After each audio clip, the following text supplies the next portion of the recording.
Hey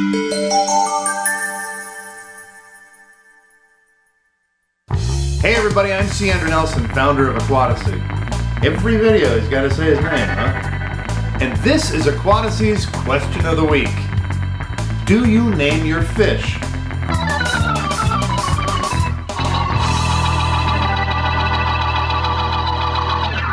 Most people who have a pet cat or a pet dog or a pet bird, they give it a name because it's a way to endear them to you, to make you feel closer to them, but it's also a way to get their attention. Hey, Fido, come here. Tiger, get down off the couch. But how many of you fish keepers actually give names to your fish? Do you give names to all of your fish? To none of your fish? To some of your fish? What's your criteria for deciding which fish to give names to and which not? And what's your criteria for selecting the type of name that you give them? Do you give them fanciful names? I'm gonna name you Starburst. Or do you give them common name? Okay, you're gonna be Bob. Bob the fish. Well, you know, when I was a kid, yeah, I gave names to all my fish, all my pet fish. But, you know, now that I'm an adult and I'm all grown up, do I give names to my fish? Of course I do. They're my pets. You know, they can't sit on my shoulder or jump into my lap, but they're still my pets. So yeah, I give them names. I started giving names to my pet fish when I was a kid. When I had goldfish, every goldfish had a name, and I never repeated a name ever, which I can't say the same for cats, because I had 3 cats in a row that were all named George. They were all the same color, too.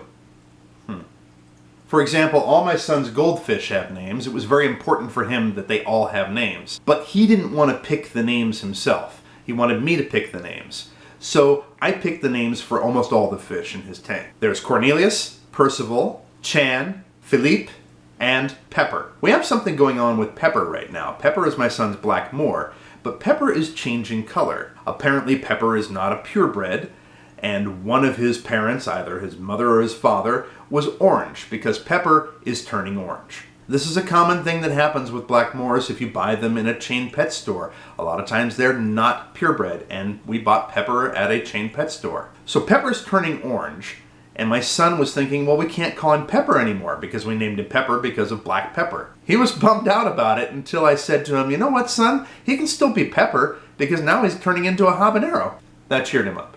My son has one other fish in that tank, which is a rubber-nosed pleco. When it came down to that fish, I was determined to make my son be part of the naming process. I came up with a whole list of names, and I submitted it to him and said, all right, you pick the one you like. So I had a list of 10 names or so, and the one that he chose that was on the list was Muggsy. So the rubber-nosed pleco is Muggsy. Now, of course, if you've got a tank that's just full of fish, I mean just a whole school of fish, it's kind of hard to give them all individual names. That's the situation with my daughter's tank. She hasn't named any of her fish because she's got a tank full of Endler's live bearers. If you've got male and female live bearers, you got a full tank. It just happens.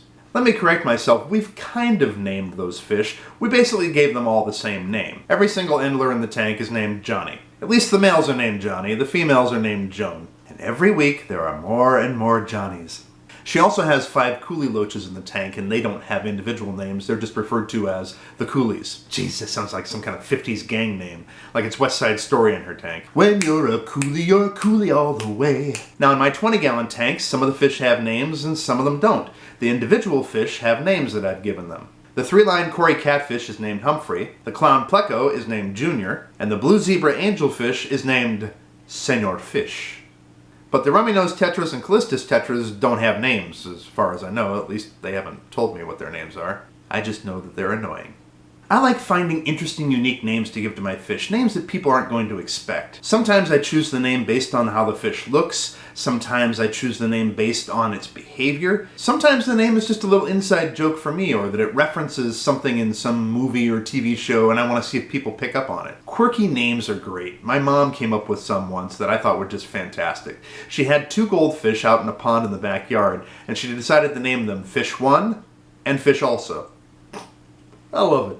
I got a fish right now, a female betta that I'm trying to find a name for, something that's going to denote how beautiful and delicate and petite she is, and how cute. She's just cute as a button.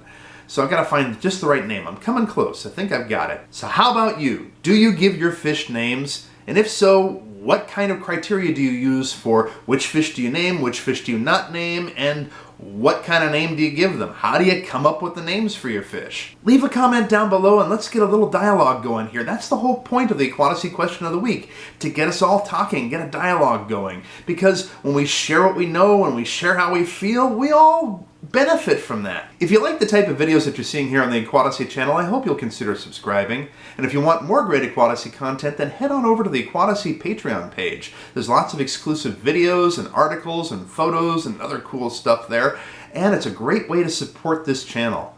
If you want to find out more about me as an artist and performer and all-around interesting person, you can go to my other channel, which is C. Andrew Nelson, or you can go to candrewnelson.com. Or if you want to find out a little bit about the business of visual effects and animation, which is what I do when I'm not doing this kind of thing, you can go to my other channel, which is Teaching Spot, or you can go to teachingspot.com. Thank you so much for coming here and watching this and putting up with my nonsense. New videos on Thursdays, and of course, Aquatasy's Question of the Week on Sundays. And until next time, blessings to you.